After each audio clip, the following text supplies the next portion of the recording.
रहीम अस्सलाम वालेकुम नादरीन, आप यूट्यूब चैनल देख रहे हैं। मैं इमरान खान हूँ। नादरीन, बरतानिया में प्रोग्राम हुआ शहीद अरशद शरीफ की याद में। मैं तमाम सहाफ़ियों का शुक्रिया अदा करता हूँ जिन्होंने इस प्रोग्राम को ऑर्गेनाइज़ किया और उन्होंने याद रखा हमारे प्यारे साथी शहीद अरशद शरीफ को। इस साल 23 अक्टूबर को उनकी बरसी है। इस दिन उन्हें शहीद किया गया था कीनिया में, और इस हवाले से एक प्रोग्राम हुआ एतवार वाले दिन। कल इस प्रोग्राम में शिरकत के लिए हम लोग लंदन गए, वहाँ जाके हमने प्रोग्राम किया। मैं भी इसमें मेहमान था, साबिर शाकिर भाई भी थे। शहीद अरशद शरीफ की फैमिली से भी एक ऑडियो पैगाम आया था, वो भी सुनाया गया। शहीद अरशद शरीफ की 2 डॉक्यूमेंट्रीज़ भी दिखाई गई। कुछ उनके दोस्त हैं, आमिर मतीन साहब, दीगर कुछ और दोस्त हैं, अमीर अब्बास साहब, सिद्दीक जान साहब, दीगर और सहाफ़ी भी थे। तो इन तमाम ने वहाँ बातचीत की और साबिर शाकिर भाई ने बड़ी तफसीली बातचीत की केस के हवाले से, हक़ाइक़ के हवाले से।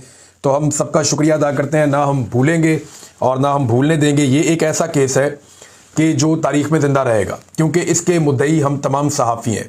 आज कुछ बोल पा रहे हैं, कुछ नहीं बोल पा रहे। जो नहीं बोल पा रहे उनके दिल में भी दुख है, और कल वो ये सब आवाज़ उठाएंगे। ये जिन लोगों ने जुल्म किया है वो हमेशा इन सीटों के साथ चिपके नहीं रहेंगे। हम उन्हें कटहरे के अंदर लेकर आएंगे। जब ये मतला साफ़ होगा तो उन्हें इसका जवाब देना पड़ेगा। अभी सिर्फ इंतज़ार हम ये करते हैं कि जो बातें हम करके आए, जो हक़ाइक़ हमने सामने रखे, उसके बाद एस्टेब्लिशमेंट अपने कौन से मज़ीद टाउट्स और असासे लॉन्च करती है ताकि वो बेनकाब हों और हमें पता चले कि कौन कौन आजकल एस्टेब्लिशमेंट के लिए या मिलिट्री एस्टेब्लिशमेंट के लिए टाउटगिरी का काम कर रहा है। ख़ास तौर पे सहाफ़ियों में से मुझे इंतज़ार रहेगा कि कौन कौन अब इसका जवाब देने के लिए लॉन्च किया जाता है। नाज़रीन, ख्वाजा आसिफ साहब के मैं स्टेटमेंट्स देख रहा था। ये तो शर्मिंदा भी नहीं होते। यानी इस उम्र में आके बंदा कम से कम ये कर लेता ना कि मेरी उम्र की शर्म हो जाए। यानी शर्मिंदा भी नहीं होते। बहुत अजीब किस्म की डिटाई है।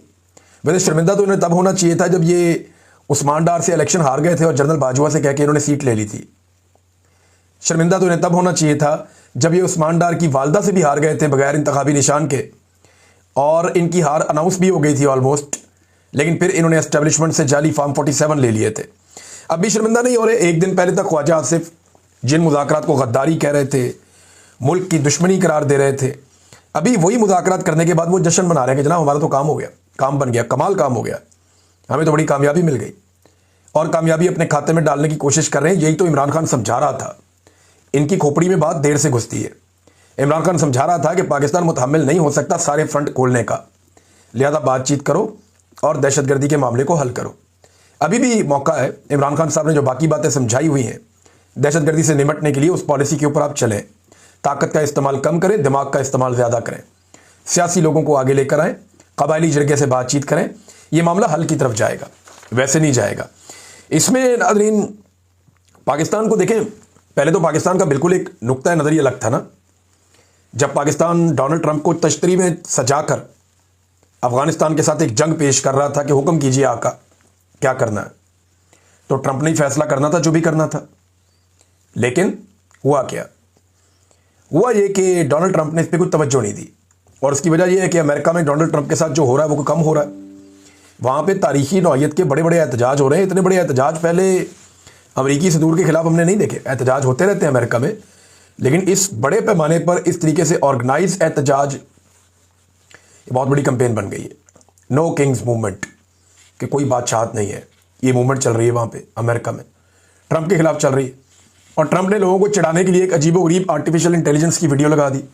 वो लोग और चिढ़ गए। को कहा जा रहा है कि 70 लाख लोग बाहर आ गए, कुछ लोग कह रहे हैं इससे भी ज़्यादा आ गए, और बड़ी तादाद में बाहर निकल के उन्होंने झंडे गाड़ दिए एहतजाज के। लेकिन वहाँ पे मैं हैरान हो रहा था, ना कंटेनर लगते हैं, ना गिरफ्तारियाँ होती हैं, ना चादर और चारदीवारी का तकद्दुस पामाल किया जाता है, ना बंदों को उठाया जाता है उनके घरों से, ना ख़वातीन को सड़कों पर घसीटा गया वहाँ पर, ना गोलियाँ चलाई गई। ये अमेरिका के पास तो बेहतरीन हथियार है, उनकी फ़ोर्स तो बहुत ताकतवर है पाकिस्तान की फ़ोर्स से। आपने देखा ना, आपके आर्मी चीफ भी वहाँ जाते हैं तो कैसे मुहज़्ज़ब होकर खड़े होते हैं, जो यहाँ के सबसे ताकतवर आदमी है। तो इसका मतलब है वो बहुत ताकतवर है अमेरिकन्स, लेकिन उन्होंने यूज़ ऑफ फोर्स अपने लोगों पर नहीं किया। ये इक़दार होती हैं मुल्कों की, उन्हें पता है कि अपने लोगों को नहीं मारते हैं। लेकिन आप देखें पाकिस्तान में हमारी जो मिलिट्री एस्टेब्लिशमेंट है वो ऐसी पॉलिसियाँ बनाते हैं जिनमें वो अपने लोगों को मारते हैं। अब जब ट्रंप ने इस पर तवज्जो नहीं दी तो पाकिस्तान को एक और बात का ख़तरा पैदा हुआ।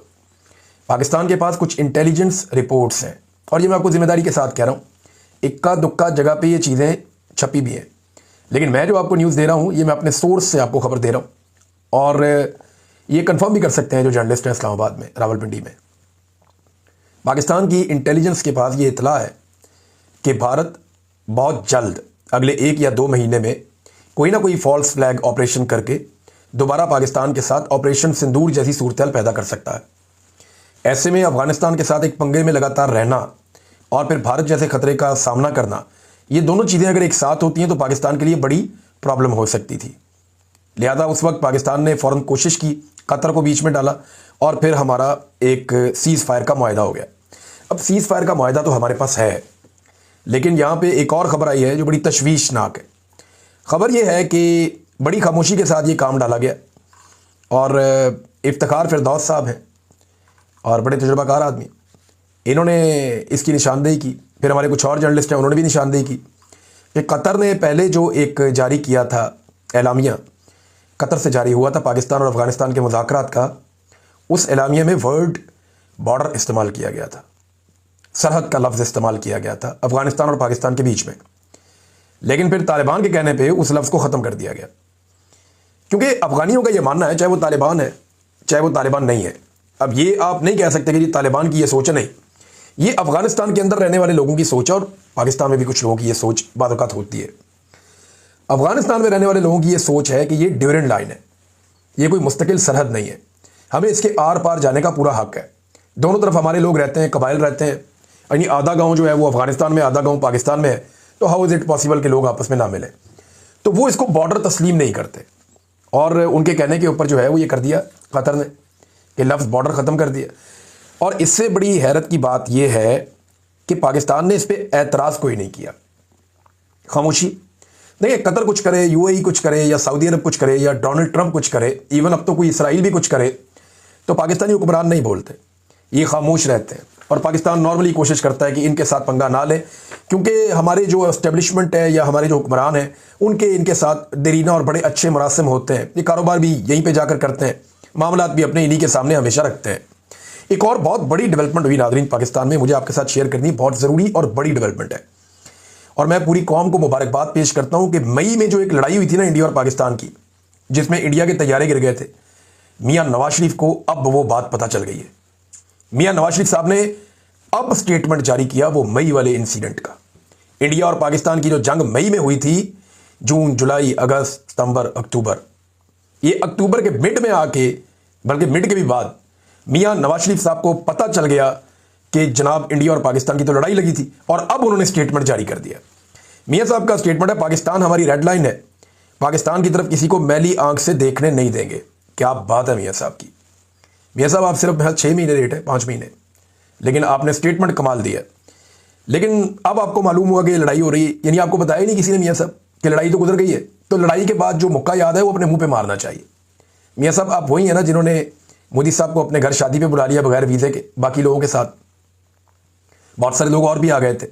आप वही है ना जिनकी दिलचस्पी कश्मीरी क़यादत से मिलने से ज़्यादा भारतीय कारोबारी हजरात से मिलने में रहती है। मियाँ साहब आप वही है ना जो साड़ियाँ और आमों के तोहफे भिजवाते हैं और वो वहाँ से आपको इल्ज़ामात भिजवाते हैं, वही है ना मियाँ साहब आप। तो आप ये बात कैसे कह सकते हैं? हमला तो हमारे ऊपर नरेंद्र मोदी ने किया था ऑपरेशन सिंदूर, और अनाउंस करके किया था। उस वक्त आप बोले नहीं, एक लफ्ज़ नहीं बोले, और जब लड़ाई खत्म हो गई, लोग भूल भाल गए, तो मियाँ साहब का स्टेटमेंट आ गया कि मैली आंख से नहीं देखने देंगे। भाई कौन देख रहा है मैली आंख से? अफगान हुकूमत के साथ आपके मुज़ाकरात हो गए, अब तो कोई नहीं देख रहा। इंडिया ने आपको जब मैली आंख से देखा था तो आपका ट्विटर बिल्कुल खामोश रहा और कई महीने तक खामोश रहा, और अब जाके मियाँ साहब का लगता है ट्विटर स्लो है, या मियाँ साहब का अपना ही कोई सिस्टम स्लो है कि मियाँ साहब को महीने लग जाते हैं बात को समझने में। जब पाकिस्तान वापस आने का वक्त था मियाँ साहब आए नहीं, और जब सब कुछ हाथ से निकल गया तो मियाँ साहब पाकिस्तान आ गए।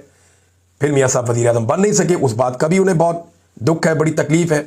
नादरीन, एस्टेब्लिशमेंट को एक बड़ी मुसीबत और पड़ी हुई, ये जो सुहेल अफरीदी है ना, एक तो ये हाथ नहीं आ रहा, इसने अब जो एक्टिविटी की है ना कि जरगा बुलाएंगे और एक बड़ा जरगा बुलाएंगे कबायली इलाकों का, सरदारों का, माहिदीन का, ये एक बहुत बड़ी एक्टिविटी होने जा रही। इससे पहले जब ये एक्टिविटी हो रही थी तो पाकिस्तान की मिलिट्री एस्टेब्लिशमेंट को इतना प्रॉब्लम हो गया था गंडापुर के दौर में कि उन्होंने बहुत प्रेशर बना लिया था। गंडापुर के साथ, तवातर के साथ मुलाकातें की गई थी।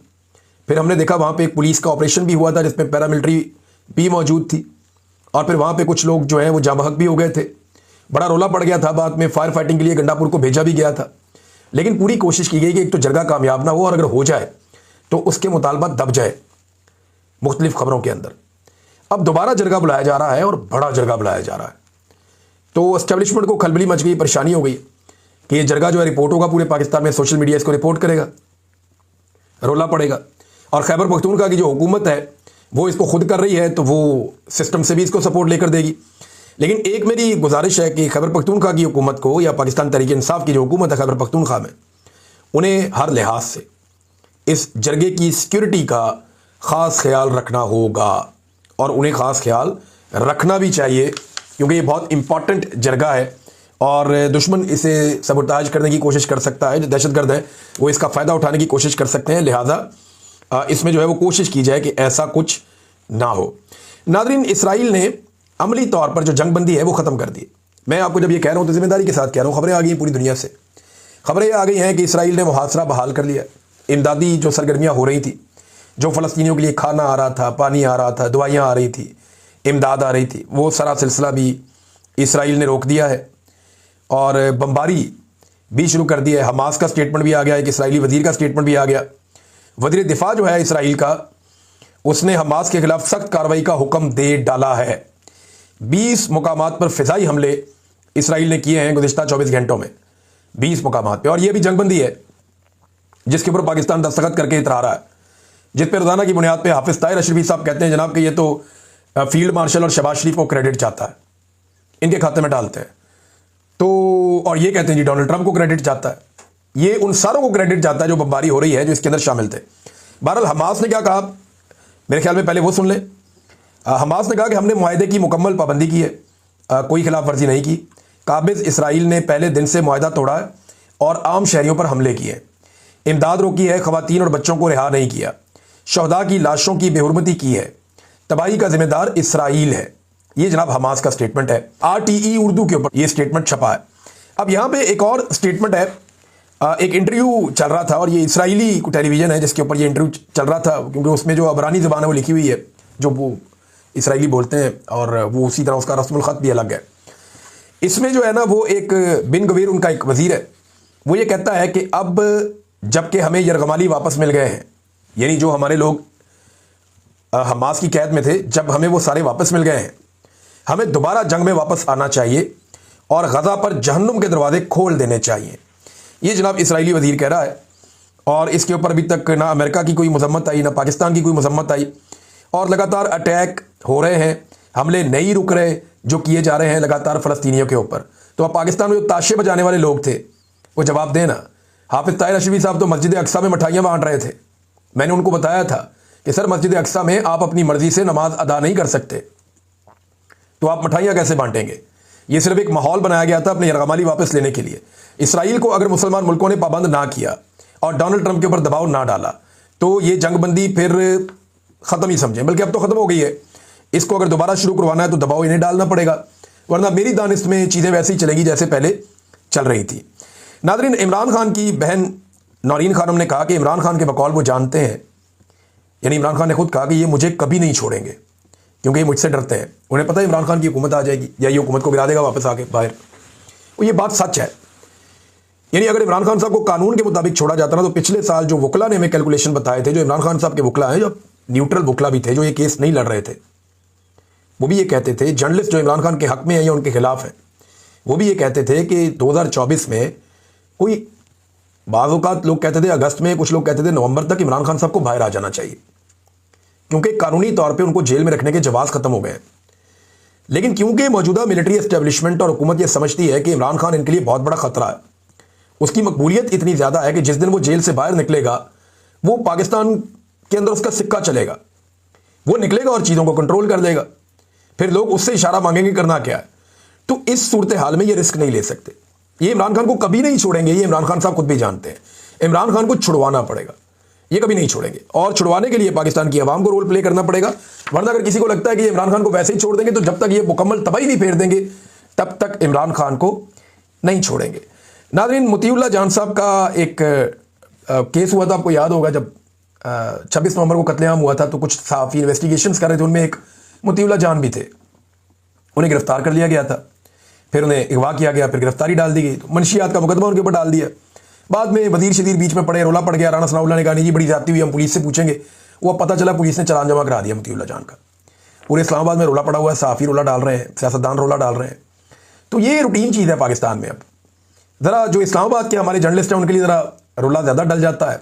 हमारे जैसे जो लोग हैं जो इस्लामाबाद में नहीं रहते, हमारे लिए ज़रा शोर कम मचता है। मेरी अभी थोड़े दिन पहले एक गिरफ्तारी के वारंट निकले और एक ऐसे केस में निकले जिसके सारे सबूत मेरे पास मौजूद है, एक एक चीज़ मेरे पास मौजूद है। मैंने उनको 50 मुकदमे मैंने भुगते हैं, लेकिन कभी इस्लामाबाद से ऐसी आवाज़ नहीं उठी। तो इस्लामाबाद के जो जर्नलिस्ट हैं उन्हें सोचना चाहिए कि हम जो बाकी शहरों में या बाकी इलाकों में रहने वाले सहाफ़ी हैं, हम भी इंसान हैं और हम भी जर्नलिस्ट हैं, हमारे लिए भी वैसी आवाज़ उठाया करें जैसे हम उनके लिए आवाज़ उठाते हैं। तो मतीउल्लाह जान साहब ने हक अदा किया था उस वक्त सहाफ़त का, साकिब बशीर साहब ने भी, और इन लोगों ने पूरा जोर लगाया था, पूरी कोशिश की थी कि हकायक सामने लेकर आएँ। और ये वो वक्त था जब हकायक सामने लाना बहुत ही मुश्किल था, बहुत ही टफ था। बड़े बड़े सहाफ़ी जो है वो हाथ खड़े कर गए थे। तो इन लोगों ने ये काम किया था और इसकी पादाश में इन्हें गिरफ्तार भी किया गया। बड़ी ज्यादती हुई। अब वो मामला खामोशी से पुलिस ने चालान जमा करवा दिया जाके। अंदाजा करें आप, यानी ये इस निज़ाम की हालत है। बहुत सारे जर्नलिस्ट इसकी मजम्मत कर रहे हैं, बिल्कुल करनी चाहिए। ये सिलसिला बंद करने का मुतालबा कर रहे हैं, बिल्कुल ये मुतालबा भी करना चाहिए, बिल्कुल जायज़ है। नाज़रीन, फजलुर रहमान साहब ने जैसे ही एहतजाज का मूड बनाया वैसे ही मोहसिन नकवी साहब फूलों का तोहफा लेकर पहुंच गए। फजलुर रहमान साहब से मुलाकात हुई। अब मैं उम्मीद करता हूं कि फजलुर रहमान साहब की तबीयत बहाल हो चुकी होगी, क्योंकि फजलुर रहमान साहब के बारे में एक बात बड़ी क्लियर है और मैंने बहुत पहले कही थी और मुझे फख्र है कि वो बात आज तक फजलुर रहमान साहब ने गलत साबित नहीं की कि फजलुर रहमान साहब खुद स्टेटस को है। फजलुर रहमान साहब कभी स्टेटस को, अशराफिया, एस्टेब्लिशमेंट या माफियाज के खिलाफ नहीं जाएंगे।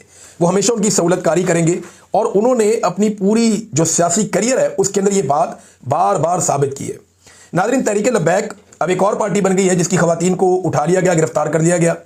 पीटीआई जो है वो एक ऐसी पार्टी है जिसमें बड़े पैमाने पर खवातीन की गिरफ्तारियां हुई, उन्हें गिरफ्तार किया गया, उनको उठाया गया, उनको अगवा किया गया, उनको हिरासा किया गया, चादर और चारदीवारी का तकद्दुस पामाल किया गया। अब इसी लिस्ट के अंदर तहरीक लब्बैक आ गई। अच्छा, तहरीक लब्बैक के बारे में बताऊँ, इनकी खवातीन कभी एहतजाज करने नहीं आती। मैंने नहीं देखा इनकी खवातीन आए और एहतजाज करें, तोड़ फोड़ करें, मार कुटाई करें या कहीं पर भी आए वो एक टायर भी जलाएं। खवातीन नहीं आती इनके, ज़्यादातर मैंने नौजवान ही देखे एहतजाज करते हुए, मर्द हजरात देखे। तो अब जनाब तहरीक लब्बैक की खवातीन को भी गिरफ्तार किया गया पुलिस की जानिब से, शेखुपुरा से, शरकपुर से, पता नहीं कहाँ से। और वो खवातीन जो है उन पर मुकदमा दर्ज करके उन्हें अदालतों में पेश करें। अंदाज़ा करें आप, ये इस वक्त पाकिस्तान में सूरत हाल है। नाज़रीन, एक और बड़ी अजीब खबर मैं आपको बताता हूँ। हुकूमत ने एक इदारा बनाया हुआ था मुखालिफिन को तुन के रखने के लिए, आपको याद है वो NCCIA। अब उस इदारे के 8 अफसरान अभी तक उठा लिए गए। ये जो रिपोर्ट है, ये मुख्तलिफ मीडिया ने इस रिपोर्ट को जारी किया है। अली हमजा साहब हैं, उन्होंने भी इसको रिपोर्ट किया। माजिद निज़ामी साहब हैं, उन्होंने भी इसको रिपोर्ट किया कि दूसरों को उठाने वाले अपने पेटी भाई भी गायब करना शुरू हो गए। लाहौर से, इस्लामाबाद से और गुजरावाला से NCCI के कई अफसरान को एक एक करके उठा लिया गया। लाहौर से पता चलता है कि 6 उठाए गए हैं, एक गुजरावाला से और एक इस्लामाबाद से उठाया गया। अब ये अपने बंदे उठा रहे हैं। देखिए, अगर किसी ने गलत किया तो उसको गिरफ्तार करें ना, कानून के मुताबिक उसको कटहरे में लेकर आए।